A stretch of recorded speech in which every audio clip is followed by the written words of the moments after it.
Hey everyone, and welcome back to our channel. Today, we're diving deep into one of the biggest cash heists in American history, a story so wild it feels like it's straight out of a Hollywood movie. We're talking about the 1982 Purolator armored car robbery in New York City, where a staggering $11 million vanished into thin air. That's over $30 million in today's money. But this wasn't just any robbery. This was an inside job, meticulously planned and executed by the very people entrusted to protect the money. Let's set the scene. It's the Bronx, New York, in the early 1980s. The city is gritty, and for some, the lure of easy money is too strong to resist. Our story centers around a man named Christos Potamianos, a Greek immigrant who worked as a guard for the Purolator armored car company.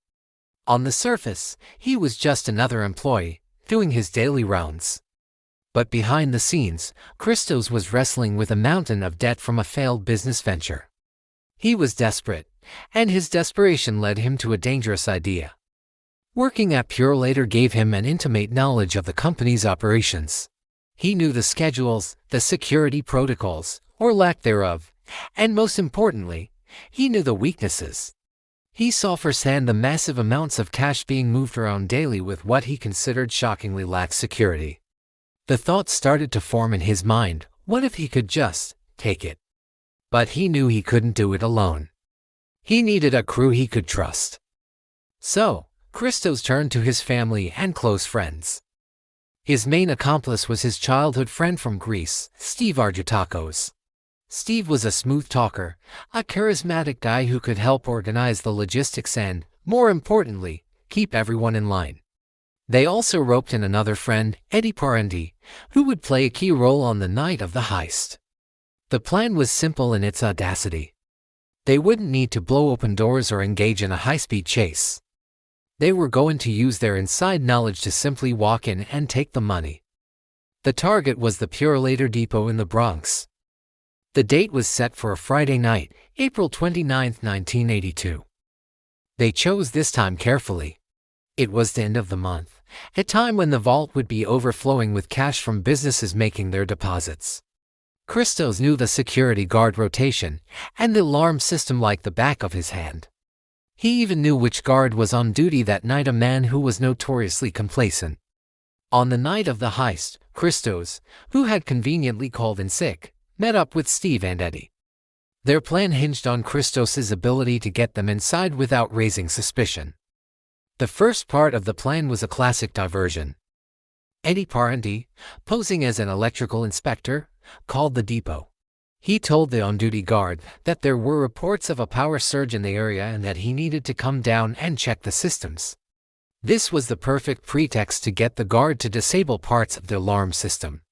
When the guard, a man named William Lasco, let Parenti in, he was completely unsuspecting. Following Parenti was another accomplice, who helped overpower Lasco. They didn't harm him seriously, but they tied him up and left him in a quiet corner of the depot. With the guard neutralized and the alarms disarmed, the vault was now theirs for the taking. Now for the critical part. Christos had a key. Not a master key, but a key he had managed to get a copy of, which would give them access to the main vault area. Once inside, they were greeted with a sight that must have been breathtaking: stacks upon stacks of cash, bundled and ready for transport. They weren't just grabbing random bags, they knew exactly which ones to take. They bypassed the bags with checks and focused solely on the untraceable cash. They worked quickly and efficiently, loading heavy bags of money into a van they had waiting outside.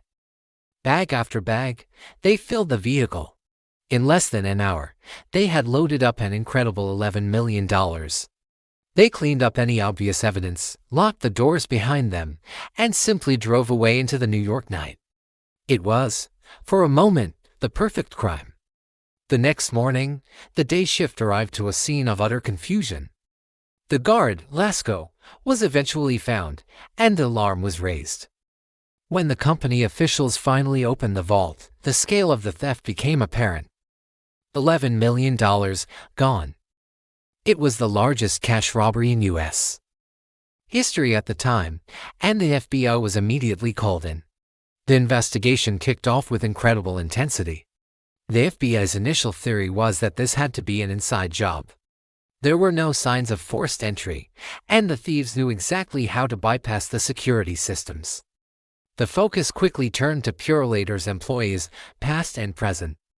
They began interviewing everyone, looking for anyone with a motive, anyone who had suddenly come into money, or anyone who had been acting suspiciously. Christos Patamianos was on their list, of course. He had been the guard on duty the night before the robbery but had conveniently called in sick. That was a red flag. But initially, he played it cool. He denied everything and had an alibi. The FBI needed more than just suspicion, they needed concrete evidence. The downfall of the crew began, as it so often does, with a mistake. The robbers had all this cash, but they had a problem: how to spend it without drawing attention. Steve Argitakos, the charismatic organizer, made the first crucial error. Just a few weeks after the heist, he made a massive $10,000 cash deposit into his bank account. In the 1980s, any cash deposit over that amount automatically triggered a report to the IRS. This put him directly on the FBI's radar. Investigators started digging into Argitakos' life and finances. They discovered his close friendship with Christos Patamianos, the guard who had called in sick. The pieces of the puzzle were starting to connect. The FBI placed both men under heavy surveillance, tapping their phones and tracking their movements. It was during this surveillance that the feds got their biggest break. They listened in as Christos and his accomplices talked. While they often spoke in code or in Greek, their conversations were filled with paranoia and arguments about the money. They argued about how to launder it, how to divide it, and who was spending too much.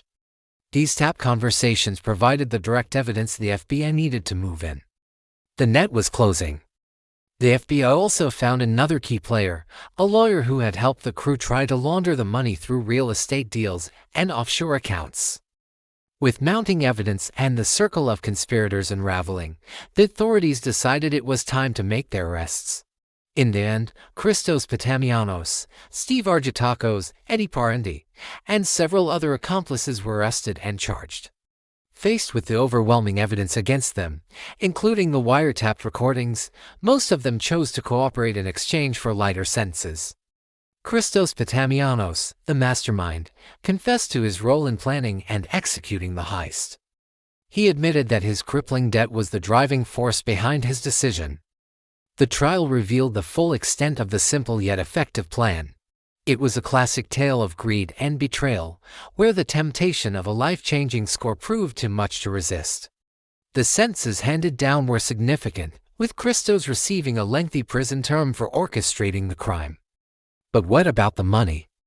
Of the $11 million stolen, authorities only ever recovered about $2 million. The other $9 million vanished. Some of it was likely spent by the robbers before they were caught. A large portion was probably hidden or laundered so effectively that it was never traced.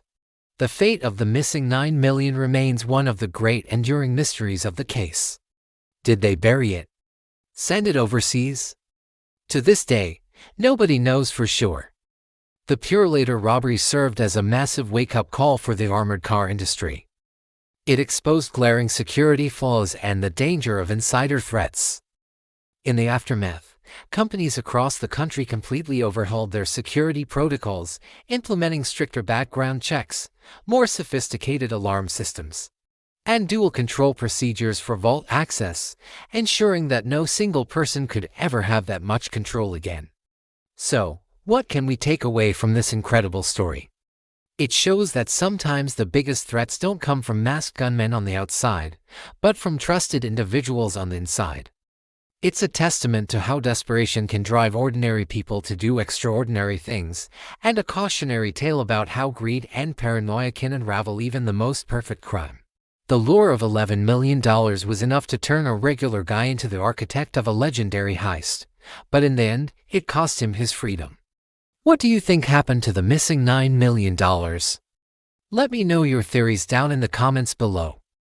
It's a fascinating mystery to think about. Thanks for watching, and if you enjoyed this dive into true crime history, make sure to hit that like button and subscribe for more stories like this. We'll see you in the next video.